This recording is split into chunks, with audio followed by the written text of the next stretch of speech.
¿Cómo están? Gracias por la sintonía. Seguimos haciendo Quinta Visión Televisión y hoy con un tema muy, pero muy interesante. Así es que yo quiero invitarle a que se quede en nuestra sintonía. Por favor, no se pierda estos minutos porque es muy probable que en su familia haya un hijo. Es probable también y es posible que dentro de su grupo familiar se dé esta situación de las repercusiones que originan los divorcios o las separaciones de hecho. En definitiva, cuando se rompe el núcleo familiar y los padres en este caso toman decisiones independientes, ¿cuáles son las consecuencias que esto puede generar, las reacciones, los sentimientos? ¿Cuáles son, además, entre otras preguntas que seguramente les voy a hacer a nuestros entrevistados e invitados hoy aquí en el programa Tu Voz Local?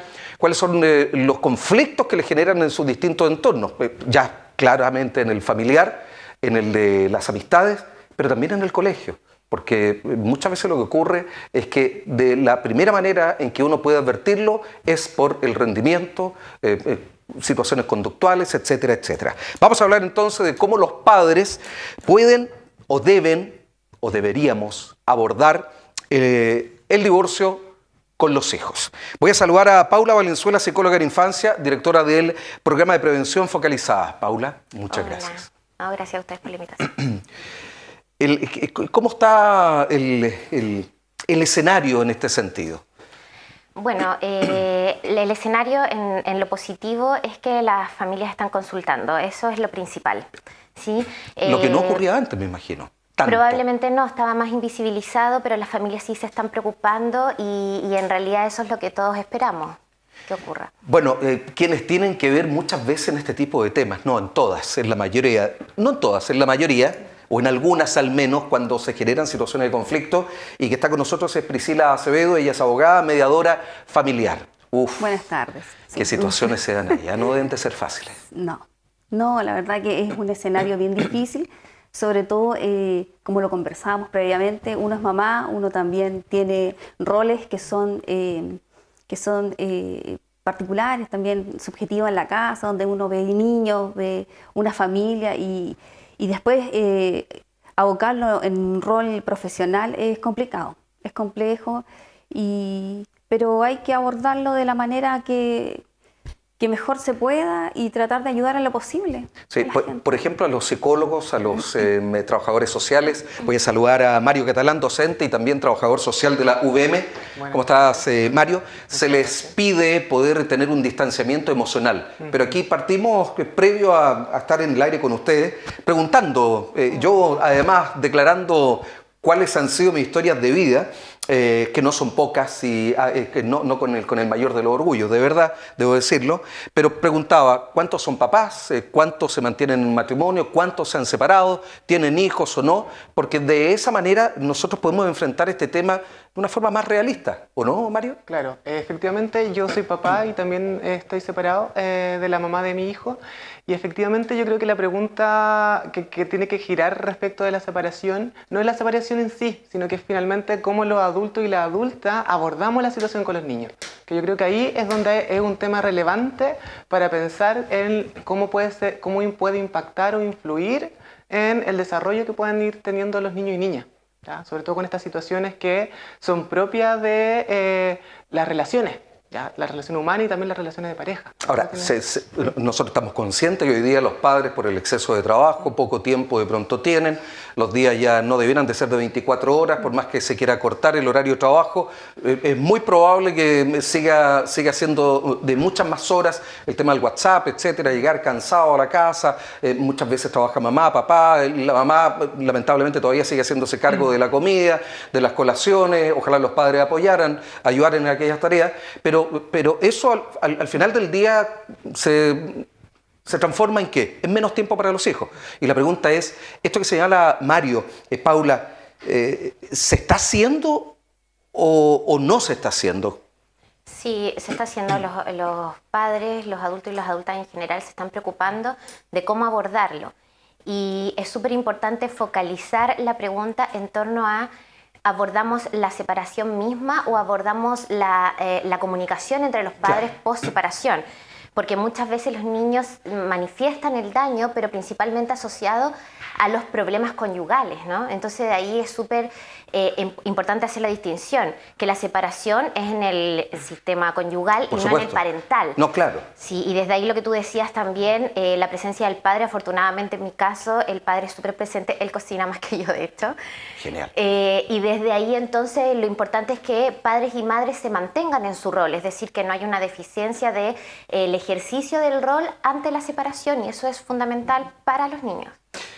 Quiero seguir con Priscila y por supuesto luego con Mario, pero antes de aquello, permítanme, Brenda Parra, nuestra periodista, nos ha preparado la habitual nota que hoy día tiene relación precisamente con el tema, de cómo pueden los padres abordar el tema de del divorcio, con sus hijos e hijas. Así que vamos a ir con la nota y regresamos aquí para continuar la conversación.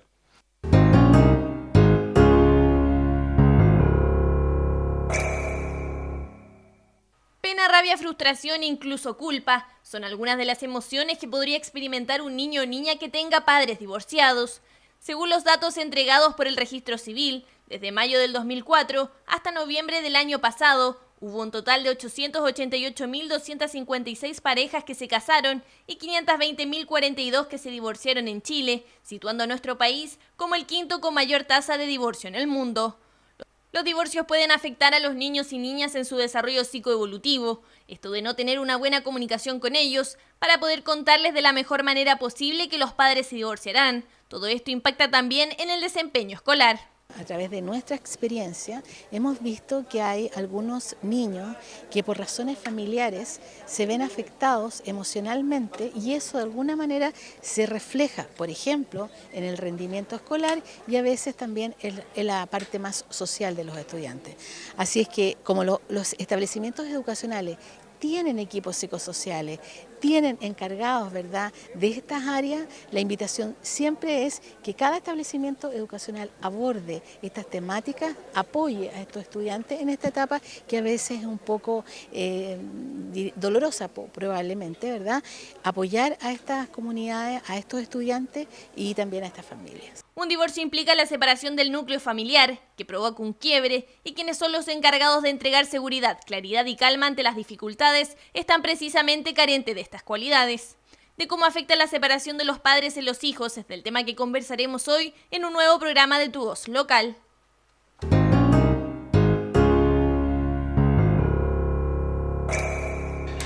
Mientras que veíamos la nota, intentábamos escucharla como usted, seguíamos conversando aquí en el estudio y Paula hacía mención a un concepto que en alguna oportunidad de la vida usted, yo, nosotros lo hemos vivido y se trata del duelo.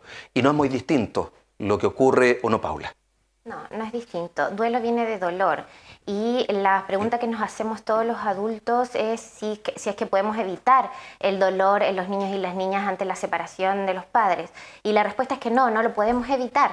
Y por lo tanto hay que reconocer que si nosotros como adultos y adultas tenemos ese dolor, es impensable que los niños y las niñas no lo van a tener. Y por lo tanto hay distintas fases de duelo. Cuando hay conflictos al interior de la familia, el duelo empieza antes, un preduelo, ¿no?, el de la preparación. Cuando uno de los adultos sale de la casa, es lo mismo que pasa cuando fallece alguien, que es un shock, ¿no? Uno no sabe si entenderlo o no entenderlo, si asumirlo o no lo ha elaborado. Entonces ahí es cuando es importantísimo explicar a los niños y a las niñas. No hay que ponerse en una posición en que por ser niños no se van a dar cuenta, hay que explicarlo, pero hay que explicar hoy día la cigüeña, el viejito pascuero...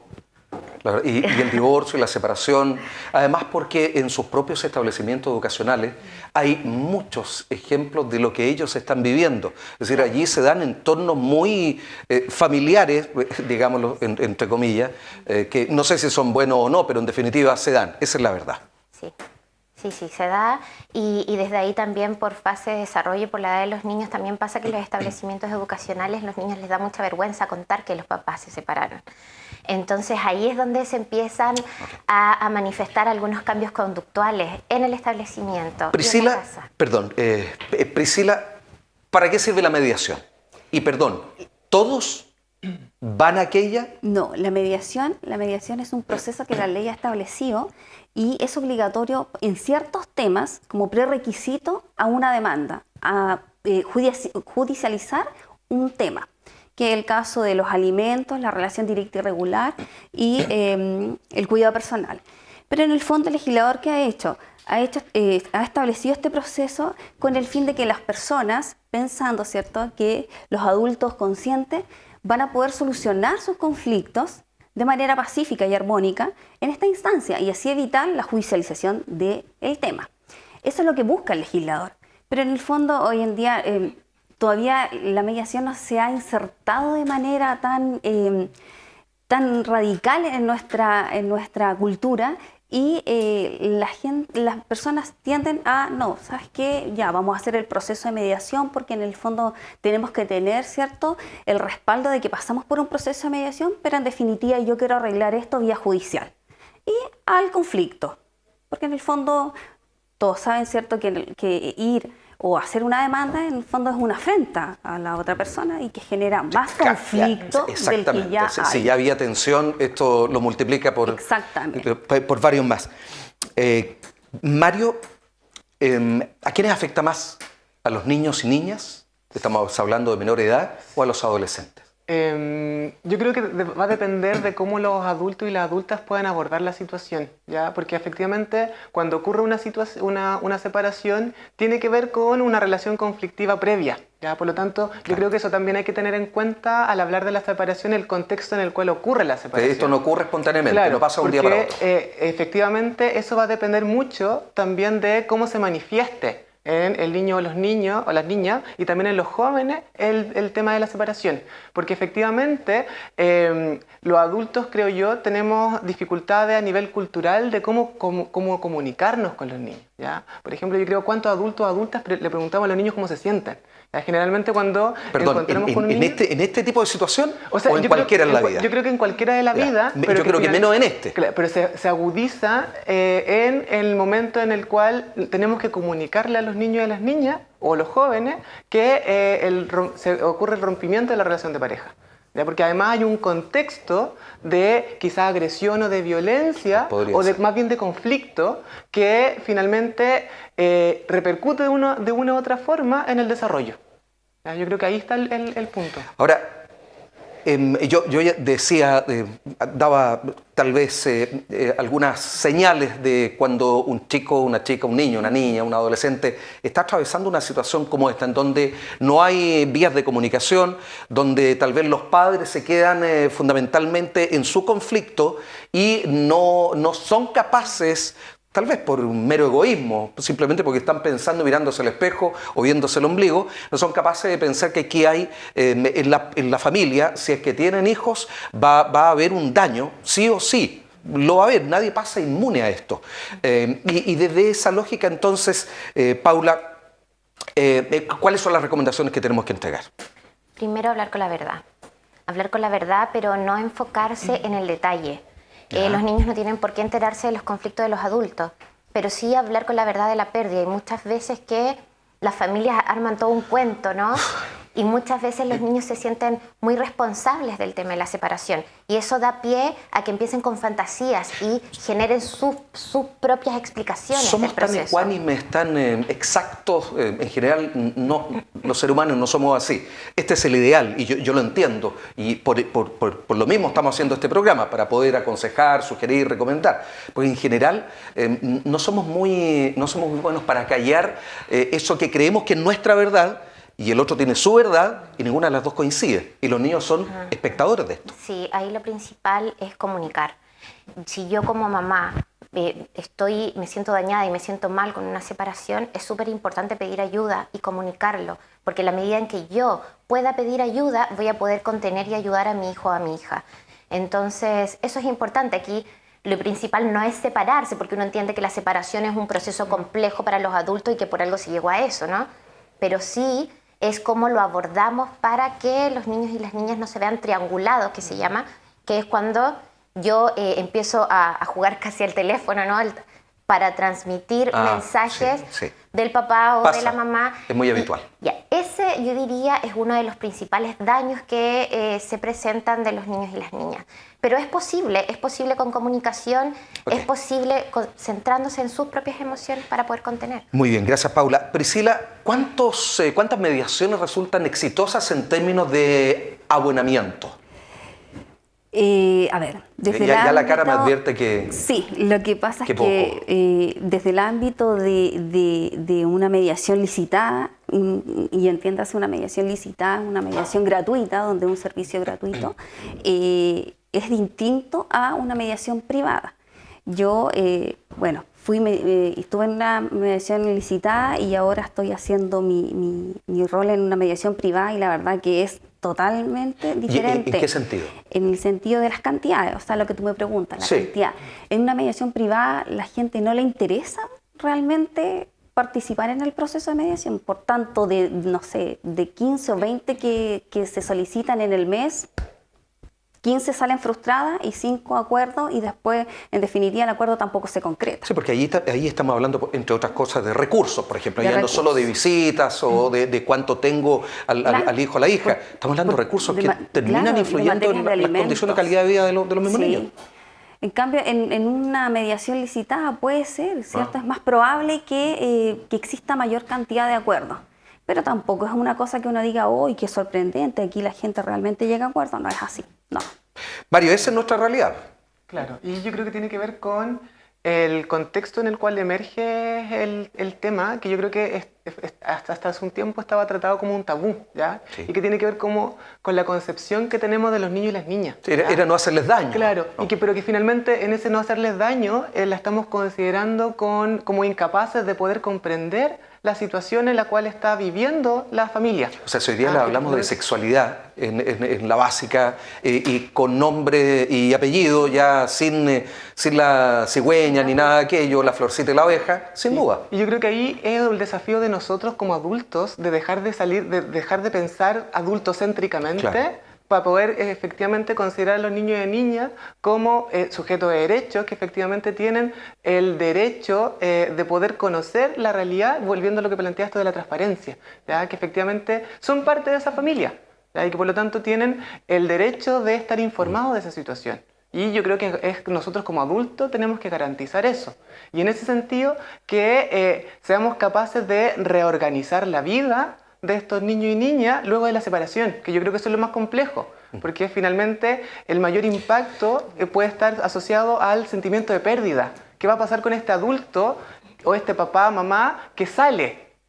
¿A cuándo lo vuelvo a ver? Sí, y añadamos a esto, Paula, Priscila y Mario, que debe haber un porcentaje importante de reincidencia, es decir, padres divorciados con hijos que repiten o replican el modelo y muchas veces no terminan cerrando el círculo porque traen una carga y probablemente haya pasado quizás por la falta de confianza, de transparencia, etc. El dolor muchos lo pueden llevar dentro y lo guardan.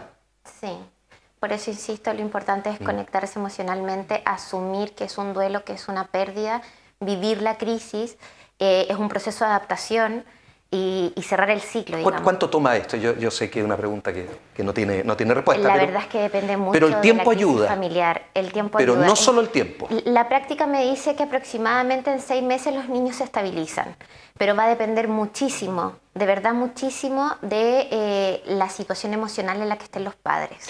En el trabajo de Priscila, no van los niños, obviamente, van solo los adultos. No, van solo los adultos. Ok, y cuando se trata de mayores de 14, menores de 18, no están allí los chicos, pero sí tú te enteras efectivamente de lo que hay detrás de todo esto.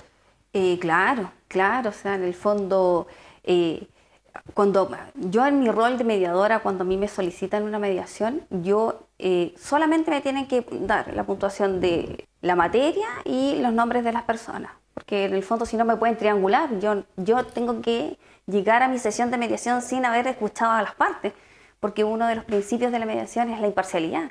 Yo no puedo tomar Y eso parte es el ni por uno ni por distanciamiento otro. emocional del que Entonces habla. a mí no me pueden contar, o sea, a grandes rasgos me dirán, ¿sabes qué? Necesito una mediación privada y el tema es, no sé, relación directa y regular. Qué complejo, ¿ah? Pero Qué complejo porque hay historias de vida. Y uno tiene las dos detrás, partes. sí. Mario. Sí. Y yo creo que eso tiene que ver con el vínculo emocional que uno como papá o mamá puede ir estableciendo con los hijos y hijas, ¿ya? Porque efectivamente la respuesta a la situación de separación va a depender mucho del vínculo seguro o inseguro o ambivalente que yo pueda ir generando. Perdón, Mario, le voy a pedir a nuestro director, Carlos, por favor, fue parte del trabajo de Brenda Parra, nuestra periodista. Vamos con la encuesta, que no debe durar más de un minuto, de manera de tener también una impresión de lo que opinan las personas, además de lo que estamos comentando nosotros. ¿Le parece, director? Vamos.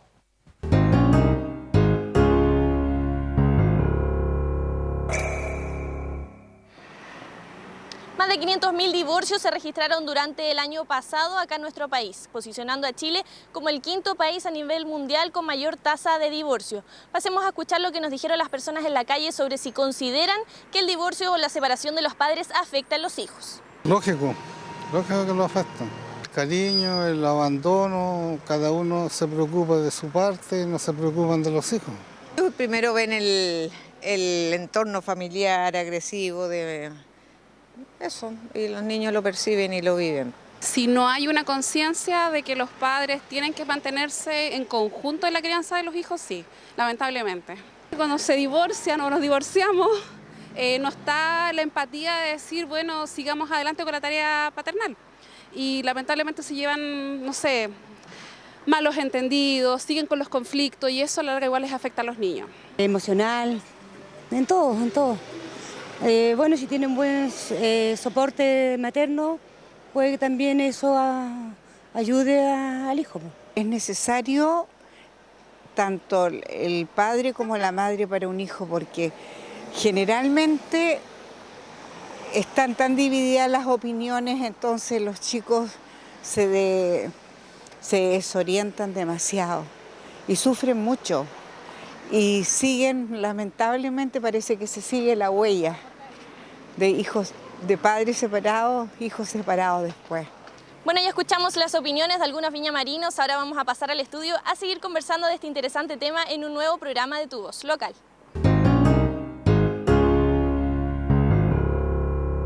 Nos queda muy poco tiempo. Nada, de hecho no debería estar hablando para cederle la palabra a nuestros invitados.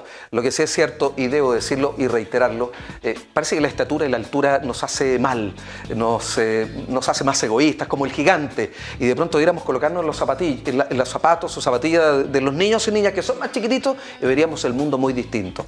La invitación es escuchar a los niños y a las niñas y acoger los sentimientos y las emociones. Nada más, de ahí todo va a facilitarse las cosas. Gracias, Paula. Priscila. Lo mismo, me adhiero a lo que dice Paula y en el fondo es crear conciencia. Crear conciencia en los padres. Eso, una recomendación, por favor, ahí a esa cámara para los padres que tengan que acudir a una mediación. Crear conciencia en que tienen que velar por el interés de los niños, no de los adultos, de los niños. Gracias, Priscila. Mario. Me sumo a lo que plantean las demás invitadas, pero también querría colocar para finalizar el tema de, en esta reorganización, empezar a problematizarse el rol de cuidado que solamente ejerce la mujer, ¿ya? Yo creo que aquí nosotros como hombres tenemos el deber de volver a ocupar esos espacios, ¿ya? Como agentes de cuidado activo dentro de los niños y niñas después de estas separaciones o conflictos que pueden haber en la relación de pareja. Yo vivo un caso muy personal, y esto para cerrarlo, no debiera contarlo, pero yo tengo a mi hija de 17 años, una semana, su mamá una semana y una semana. Compartimos 50% la vida de nuestra hija. Yo creo que eso, cuando, no sé si es bueno o malo, pero la tengo muchísimo. Y eso nos ayuda a generar más lazos y a poder ir edificando y construyendo una mejor vida para ellos. Bueno, nada, gracias por la sintonía. A Paula Valenzuela, psicóloga en infancia, directora del programa de prevención focalizada, Priscila Acevedo, abogada, mediadora familiar, y a Mario Catalán, docente, trabajador social de la UVM. Muchas gracias por haber estado aquí con nosotros. Y a ustedes lo mismo. Gracias.